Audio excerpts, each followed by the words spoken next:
बोलिए जय श्री राम। अरे तू कोई ठेकेदार है? अरे सब राम को मानते हैं, ये भी राम को मानते हैं सिख भाई, और ये हमारे मुसलमान भाई है, उनका नाम बदल गया है। परमात्मा एक है और वो सब में है, सबके अंदर है। वो परमात्मा का ये जो सर्टिफिकेट पकड़ाते नहीं है, वो मामला किसान आंदोलन से फैल हो गया। अब कभी भी गाड़ी पटरी पर नहीं चढ़ेगी। अरे मोदी जी, तुमको शर्म होनी चाहिए। तुमने ट्रेनों क्यों बंद की हैं? तुमने सब डानी मानी को बेच के। जब ये देश को लूटते हैं तो राष्ट्रहित बताते हैं, और जब अपने विरोधियों को कुचलते हैं तो जय श्री राम का नारा लगाते हैं। अब बंगाल में चुनाव है, धर्म के आधार पे हो रहा है। ज़रूरतें क्या है बंगाल के नागरिकों की? कोई लेना देना नहीं। महंगाई बढ़ रही है, मुद्दा छुपा रहे हैं राम के नाम पे, धर्म के नाम पे। अपनी नाकामी छुपाते हैं राष्ट्रहित के नाम पे। आज देश डूब गया, रोज़ पेट्रोल बढ़ा देते हैं, रोज़ गैस बढ़ा देते हैं और राष्ट्रहित बताते हैं। पहले महंगाई डायन थी जब विपक्ष में बैठे थे। तो देश की जनता को समझना पड़ेगा किस तरह से भारतीय जनता पार्टी धर्म के आधार पर, राष्ट्रवाद के आधार पर आप लोगों के साथ धोखा कर रही है, आपके देश का निजीकरण कर दे रही है। तो भैंस के पीछे सिलेंडर बांधोगे? अरे भैंस के पीछे बांधने को उससे बना दे, रोटी बना दे, हम तो और हुक्का भर ले, फिर बाद में संगार होता है। अरे गड़ा बजे हुक्का। तो मैं तो ये कहता हूँ, ये नाकाम गवर्नमेंट है, इसे तो तुरंत अभी इस्तीफा दे देना चाहिए। इसे तो देश में राष्ट्रपति शासन लग जाए, चुनाव दोबारा हो, जब इसकी पता पड़ेगी कितने ने क्या किया है देश के लिए। अच्छा जी, राष्ट्रपति शासन? बिल्कुल। राष्ट्रपति जी जब देते हैं भाषण तो कहते हैं हमारी सरकार ने। इस निकम्बी बीजेपी सरकार को तो भाई एक वोट मत देना, चाहे तुम अपनी वोट किसी को दे देना, हमारा किसी से कोई ताल्लुकात नहीं। जिसने इतना बड़ा दुख दिया है देश के किसान को, जिसने किसान के दुख दर्द को नहीं समझा, जो सर्दी से आज 3 महीना हो गए हैं हमारे भीतर, तो यही निकलेगा। इस मक्कार सरकार को भाई एक वोट मत देना। आज कितना देश हित कर पाने में सक्षम है नरेंद्र मोदी? आज उनकी वास्तविकता देखो, हर स्तर पर फेल है मोदी, हर स्तर पर। कोई भी स्तर ले लो, झूठ बोलने में नंबर 1 भारत का पहला प्रधानमंत्री नरेंद्र मोदी है। आज नौजवान को अपने लोकतंत्र को बचाने के लिए, वास्तविकता की देशभक्ति करने के लिए नरेंद्र मोदी का इस्तीफा लेने के लिए सड़कों पर आना ही होगा। घर के ठंडे चूल्हे पर खाली पतीली है, घर के ठंडे चूल्हे पर खाली पतीली है, बताओ कैसे लिख दूं कि धूप फागुन की नशीली है। 80 साल के करीब आडवाणी जी जो मार्गदर्शक मंडल में डाल दिए गए, 83 साल के श्रीधरन, जिनको मेट्रो मैन के नाम से भी जाना जाता है, उनको बीजेपी में शामिल किया गया है। आइए जानते हैं, 83 साल के श्रीधरन जी को बीजेपी ज्वाइन किया गया है चुनाव जीतने के लिए, कह सकते हो। 80 साल के आडवाणी जी मार्गदर्शक मंडल में लेट रहे हैं, और जोशी साहब, तो इसका क्या मायने मतलब है, कुछ समझ में आ रही है? समझ में यही है कि वहाँ कहीं ना कहीं उसे वोटों के लिए फिट किया गया है। समझते हो इस बात को? बिल्कुल, और कोई बात ही नहीं है। इन्हें तो वो आदमी चाहिए, चाहे वो पैसे से खरीदा जाए, चाहे कैसे भी खरीदा जाए। एक हमारी जीत होगी ये अगर इस हमारे साथ आ गया तो। तो सरकार बुरुबक समझती है कि तो कुछ समझ में नहीं है किसी। अरे यार, हम ना समझे, अब तक मूर्ख रह लिए, अब मूर्ख नहीं रहेंगे। क्यों? जो इन्होंने राम नाम का चोला उड़ा था, ये कौन थे ये जो राम का गीत गाते हैं? ये वो थे जब हनुमान जी बूटी लेवे जा रहे थे तो काल नेम आकर राम राम करने लगा। ये काल नेम है, ये कोई राम के भक्त नहीं है। राम का भगत ढोल नहीं पीटता। बोलिए जय श्री राम। अरे तू कोई ठेकेदार है? अरे सब राम को मानते हैं, ये भी राम को मानते हैं सिख भाई, और ये हमारे मुसलमान भाई है, उनका नाम बदल गया है। परमात्मा एक है और वो सब में है, सबके अंदर है। वो परमात्मा का ये जो सर्टिफिकेट पकड़ाते नहीं है, वो मामला किसान आंदोलन से फैल हो गया। अब कभी भी गाड़ी पटरी पर नहीं चढ़ेगी। पेट्रोल 100 के पार, सिलेंडर 800 के पार, रेल का किराया 3 गुना बढ़ा दिया गया। ये वंदे मातरम का गीत गाते हैं सुबह उठकर, ये वंदे मातरम का गीत गाते हैं सुबह उठकर, मगर बाजार में चीजों का दुगुना दाम कर देंगे। ये जो वंदे मातरम सुबह करते हैं तो उनको जनता का ख्याल होना चाहिए। ताऊ, सिलेंडर भरवाने की जरूरत पड़ती है तुम्हें? नाली वाला गैस का चाय पिल रहा है यहाँ पे? ऐसा है ना, जब हमको फंसाना था तो बहुत ही मद्दा कर दिया था। अब खूब हमारा खून खींच रहा है। अब जो गरीब जनता वो बहुत बचा है, अब जो रहता वो भी खींच लेगा। जे कहीं थोड़े दिन और रह गया तो छोड़ेगा नहीं।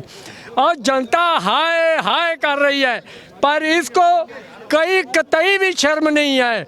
जहां हम ट्रेन में 30 रुपये में जाते थे और मलानी में, तो मईपुरवा बराई की तरफ अब हमारा 300 रुपया लगता तुकोनिया से पलिया। अरे मोदी जी, तुमको शर्म होनी चाहिए। तुमने ट्रेनों क्यों बंद की हैं? तुमने सब डानी मानी को बेच के हमारी जनता को सत्यानाश कर दिया। कुछ इससे चपनी में नाक डूब के मर जाओ गंदा पानी डाल के, समझे? ट्रेनों बंद करिए, क्या मतलब है तेरा ट्रेनों बंद करने का? अब कहाँ क्या करावना? यहाँ कहीं करावना नहीं। जहाँ गुरु नानक था, गुरु गोबिंद सिंह संगत है, वहाँ कोई करावना नहीं। जिसका वक्त आ जाएगा कोई रोक ही नहीं सकेगा। तो पहले तो बताई गई थी कि नाली के बगल में जिनका घर हो वो पहले पतीला वहाँ पलटे और नाली में पाइप डाले और गैस सीधा घर में सप्लाई होगा, फ्री सेवा है। तो और अगर सिलेंडर भरने की ज़रूरत हो तो कृपया मूली का पराठा रात को खाएं और सिलेंडर पे बैठ जाए, सुबह आपको गैस सिलेंडर भी भाड़ा मिलेगा। ये भी फार्मूला नया आने वाला है। हाँ भाई, मूली का पराठा खा के सिलेंडर भरा जाएगा फ्री में? भैया, सिलेंडर नहीं भरा जाएगा फ्री में। जब ये देश को लूटते हैं तो राष्ट्रहित बताते हैं, और जब अपने विरोधियों को कुचलते हैं तो जय श्री राम का नारा लगाते हैं। अब बंगाल में चुनाव है, धर्म के आधार पर हो रहा है। ज़रूरतें क्या है बंगाल के नागरिकों की? कोई लेना देना नहीं। महंगाई बढ़ रही है, मुद्दा छुपा रहे हैं राम के नाम पे, धर्म के नाम पे। अपनी नाकामी छुपाते हैं राष्ट्रहित के नाम पे। आज देश डूब गया, रोज पेट्रोल बढ़ा देते हैं, रोज गैस बढ़ा देते हैं और राष्ट्रहित बताते हैं। पहले महंगाई डायन थी जब विपक्ष में बैठे थे। तो देश की जनता को समझना पड़ेगा किस तरह से भारतीय जनता पार्टी धर्म के आधार पर, राष्ट्रवाद के आधार पर आप लोगों के साथ धोखा कर रही है, आपके देश का निजीकरण कर दे रही है। किस प्रकार से आज हमारा देश उद्योगपतियों की अधीनता में चला गया है। बहुत बड़ी समस्या में देश फंसा जा रहा है। अगर आज देश का नौजवान, भारत का नागरिक एकजुट होकर अपने भारत को बचाने के लिए अगर सड़कों पर नहीं निकलेगा तो आगे आने वाले दिनों पे ईस्ट इंडिया की तरह हम गुलाम बना लिए जाएंगे उद्योगपतियों के। उसी परिस्थिति में देश जा रहा है। जितने हरामखोर थे कुर्बो जवार में, प्रधान बन के सब आ गए अगली कतार में। तो अब जो है सिलेंडर तो भरा ही लोगे, क्या दिक्कत है? हम तो सिलेंडर लेके भरने का तैयार था। 4 तो भैंस हंगी, बड़ दंगे 2। तो भैंस के पीछे सिलेंडर बांधोगे? अरे भैंस के पीछे बांधने को उससे बना दे, रोटी बना दे। हम तो और ओका भर ले, फिर बाद में संगार होता है। अरे गड़ा गाड़ बजे ओका, मैं तो थोड़ा सा ही मोदी कर रहा है गड़बड़। ये मान जाए हम अपना हिल्ला करे और वह भी अपना हिल्ला करे। ये भाई महंगाई है। अब भी पहले मोदी जी ने क्या कहा था जब डीजल बढ़ा? ये तो पुरानी सरकारों की नाकामी है, जिससे इन्होंने जब क्या चीज़ नहीं बताई जिससे देश में उपलब्ध हो जाती। जब कुछ काम नहीं आता तो दूसरे पर पटक देते हैं। तो मैं तो ये कहता हूँ ये नाकाम गवर्नमेंट है, इसे तो तुरंत अभी इस्तीफा दे देना चाहिए। इससे तो देश में राष्ट्रपति शासन लग जाए और चुनाव दोबारा हो, जब इसकी पता पड़ेगी कितने ने क्या किया है देश के लिए। अच्छा जी, राष्ट्रपति शासन? बिल्कुल। राष्ट्रपति जब देते हैं भाषण तो कहते हैं हमारी सरकार ने। अपने भाषण में जब भी बोलते हमारी सरकार ने, वो सब एक हो गए हैं। वो सब एक हो गए, बिल्कुल एक हो गए। उनका ये सबरा मामला, और ये बात ज्यादा दिन ना चलेगी, ये आप ही फूट जाएगा। पाप का भंडा इतना बढ़ गया है, ये फूट के रहेगा। ये वही गांव के लोग हैं, 3 महीने से बैठे हुए हैं, अपना फरियाद लेके बैठे हुए हैं। सरकार चुनाव में मस्त है। 5 राज्यों की चुनाव की घोषणा हो गई। अच्छा, 5 राज्यों में चुनाव का घोषणा हो गया तो जो पार्टी वोट मांग रही है अपने लिए, वहाँ की जनता को नजर नहीं आ रही है? जो भारत के किसान की नहीं सुन रहे, वो उनके राज्य की जनता को सुनेगी? देखिए भाई, हम तो अपनी ओर से यही कहेंगे, इस निकम्बी बीजेपी सरकार को तो भाई एक वोट मत देना। चाहे तुम अपनी वोट किसी को दे देना, हमारा किसी से कोई ताल्लुकात नहीं। जिसने इतना बड़ा दुख दिया है देश के किसान को, जिसने किसान के दुख दर्द को नहीं समझा, जो सर्दी से आज 3 महीना हो गए हैं, हमारे भीतर तो यही निकलेगा। इस मक्कार सरकार को भाई एक वोट मत देना। ऐसा है ना, जब इसने हमको दिल्ली में नहीं जाने दिया, कील गाड़ दिए, तारों लगा दिया, तो गांव में क्या मतलब वाला जाने का? गांव का तो हक ही नहीं, जा तुमने हमको दिल्ली में जाने नहीं दिया। गांव में कौन घुसने देगा? बताओ, गांव में कहीं अब पब्लिक को धीरे धीरे जाग हो रही है, तो बता कि पब्लिक गांव में कैसे घूमा जाता है। आने दो टाइम। लेकिन वो दिल्ली के गद्दी का रास्ता तो गांवों से होकर ही गुजरता है, ये भूल गए थे ये। हाँ भाई, चुनाव में तो ये घूम घूम के वोट मांग रहे हैं, लेकिन जो जनता इनकी बैठी है उनकी नहीं सुन रहे। तो क्या उस राज्य की जनता सोचेगी इस बात पे? बिल्कुल सोचेगी। और हमारे देश के नौजवान जिन्होंने राष्ट्रवाद, क्योंकि पुलवामा के बाद राष्ट्रवाद की बात की थी इनने, देश हित की बात की थी, और प्रत्येक नौजवान से जो 18 साल का पहला वोटर बना है उससे नरेंद्र मोदी भाई साहब ने वोट मांगा था कि आपका पहला वोट देश हित में होना चाहिए।